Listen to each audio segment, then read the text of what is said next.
So when I was recording the video yesterday, the lectures, then you have seen that how Allah demonstrated His miracles several times in a row. And look right now what's happening around me today. So do you still doubt that there is no God in the universe?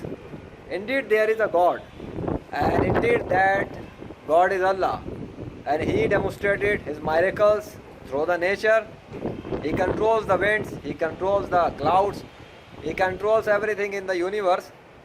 And for those who think wisely with open mindset and use their common sense, that how is it possible that when I was recording the lectures and after that when I ended, then how it happened that the clouds started to transform in the name of Allah, Lillah and Muhammad sallallahu alaihi wasallam.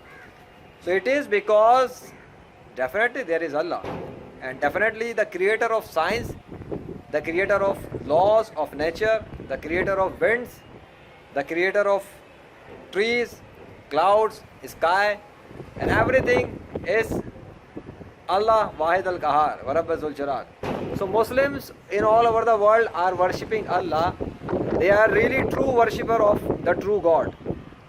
And being a human, I would like to tell you that kindly think about it. If you are a non-Muslim, or if you are an atheist, or if you are a truth seeker, and you are looking for the true sign of God, you are looking for the practical proof on existence of God. So obviously Allah demonstrates His signs, and He does not come by Himself physically in front of human beings, because the world cannot absorb the damage, the world cannot absorb the power of Allah.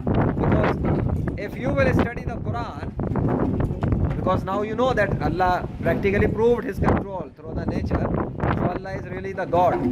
So now you know that Allah really practically proved what claims He made in the Quran in relation to the nature and system of the universe. So when He had proved Himself, then definitely everything that is written in the Quran is 100% true, because that is words of God, and the God personal name is Allah, as He claimed. So everything is true which is mentioned in the Quran. So in relation to that, now you don't need to doubt in existence of Allah. And now if you will study the Quran in relation to the physical presence of Allah, in relation to the event of the Prophet Moses, when the people of his time was asking, they want to see Allah from their own eyes.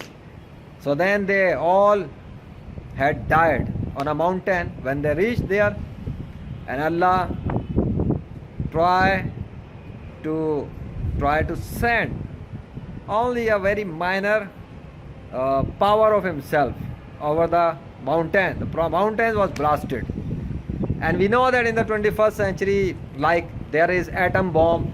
So how much power is there in atom bomb? So now you can imagine Allah, who is the creator of all the worlds, the Lord of all the worlds, how much power He has. The world cannot absorb that kind of power. If Allah will attempt to physically come and show Himself in the world, nothing will remain in the existence. So that kind of demand that people do, that they want to believe in existence of Allah because when they will see Him from their own eyes, it is a very stupid demand from the people. When He is there and He writes His name, and He writes the name of His last Prophet Muhammad, peace be upon him, and practically prove that He truly exists, and He is the one who is writing. So now I hope that you can simply believe in existence of Allah based on the science, based on the divine science that He demonstrates and demonstrated. And when you will enter in Islam, my suggestion is that you try to follow the teachings of last Prophet Muhammad, peace be upon him, by yourself, and try to become a practical good Muslim by yourself, by following the teachings of Islam, so that you will be given so many gifts by Allah. You will be given so many levels by Allah. Just like when we play video games, we get so many ranks, levels, achievements, gears, and shooting gears, and items, and skills and talents.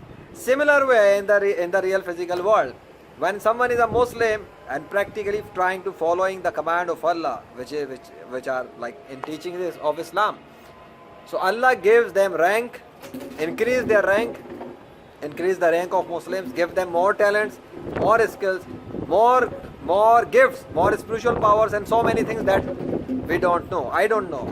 Like I don't know what Allah will give to you. Allah can give to you more than what He has given to me, or what He has given to someone else. Allah will give to you what you deserve, or maybe more than what you deserve. Because in the sight of Allah, it does not matter how sinner we are. If we repent, if we ask His forgiveness, then Allah is very merciful, and the benefit of those who are non-Muslims or atheists, whatever, in short, non-Muslim, the benefit is that as soon, the moment they take the Shahada, the moment they say La ilaha illallah, Muhammad Rasulullah, like I bear witness there is no God except Allah, I bear witness that Muhammad is the Prophet of Allah. So the moment someone enters in Islam and becomes the Muslim, that is the moment Allah clearly wipes out all the sins of that person, whatever was done in the history of that person. And not only that, Allah transforms all the bad deeds of that person into good deeds. Like when you are doing a job in a company, then we get the payment, salary, on the basis of our good performance, not on the basis of bad performance. Then we get the kick out. But Allah does not do that, okay? So have faith in Allah, believe in Allah, and if you are looking for sign, then this is enough for you to embrace the truth of Islam and enter in it and save yourself.